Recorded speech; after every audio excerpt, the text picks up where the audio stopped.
In the early 1980s, a revolution hit the world of endurance racing. New rules, faster cars, and iconic battles would push drivers and machines beyond their limits.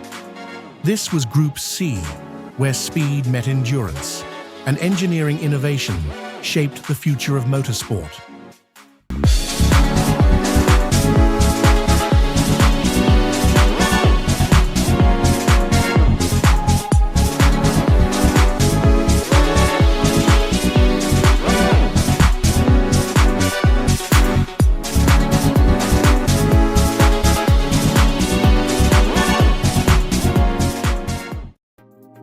The first race was in 1982. Several cars participated.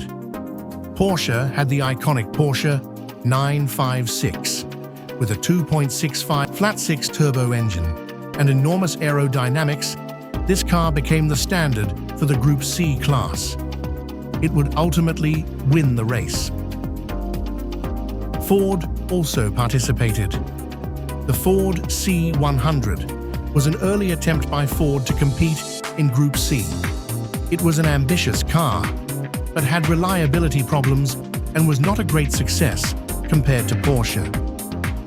Lola participated with the Lola T610. Lola was a chassis manufacturer that tried to achieve success in Group C with the T610. The chassis was used by several private drivers, but struggled to compete against the factory cars of larger teams.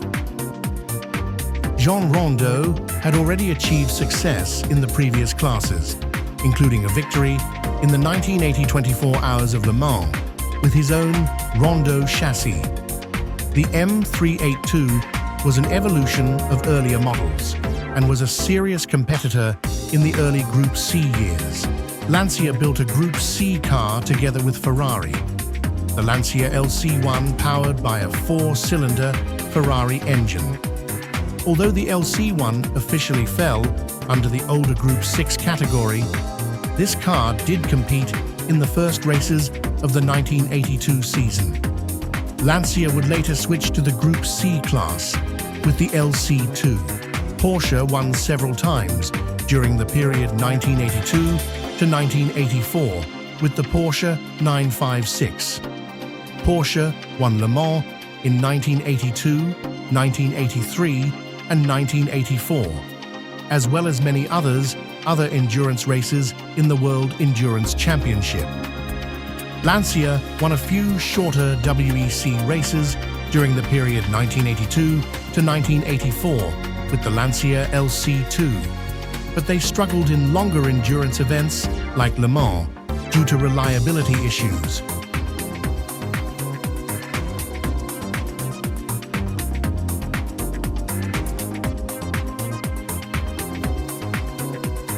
New manufacturers joined in from 1985 to 1988. Jaguar entered Group C with the XJR series in 1985. Their cars, especially the Jaguar XJR-6 and XJR-9, proved to be highly competitive.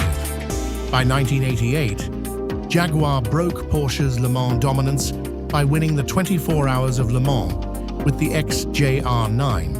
Ending Porsche's long streak of victories. Jaguar's 1988 Le Mans victory was a major highlight, and they also won several other endurance races throughout the mid to late 1980s. Sauber teamed up with Mercedes to create the C8 and C9 prototypes, with the C9 emerging as a top contender by 1988. Sauber-Mercedes won the 1989 24 Hours of Le Mans with the C9, marking Mercedes' return to prominence in endurance racing. They also won several rounds of the World Sports Prototype Championship. Nissan entered Group C in the mid-1980s with various prototypes, including the R85V and R90CK. While Nissan did not secure major wins in the WEC or Le Mans during this period, they consistently developed competitive cars and showed strong performances in qualifying.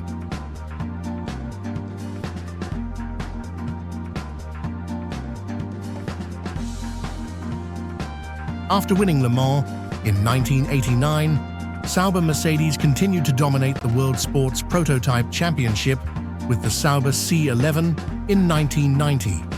They were one of the most successful teams during this period, often challenging the factory-backed Porsches and Jaguars. Toyota entered Group C with the Toyota 88C and later the TS010. Although they didn't secure major victories at Le Mans during this time, Toyota's persistence in endurance racing laid the foundation for future success in sports car racing. Although Mazda competed in Group C with the Mazda 757 and 767B, they achieved their most famous victory outside Group C. In 1991, Mazda became the first Japanese manufacturer to win the 24 Hours of Le Mans with the Mazda 787B using a rotary engine. Mazda's 1991 Le Mans win was historic, but occurred during a transitional period for the regulations as Group C started to decline.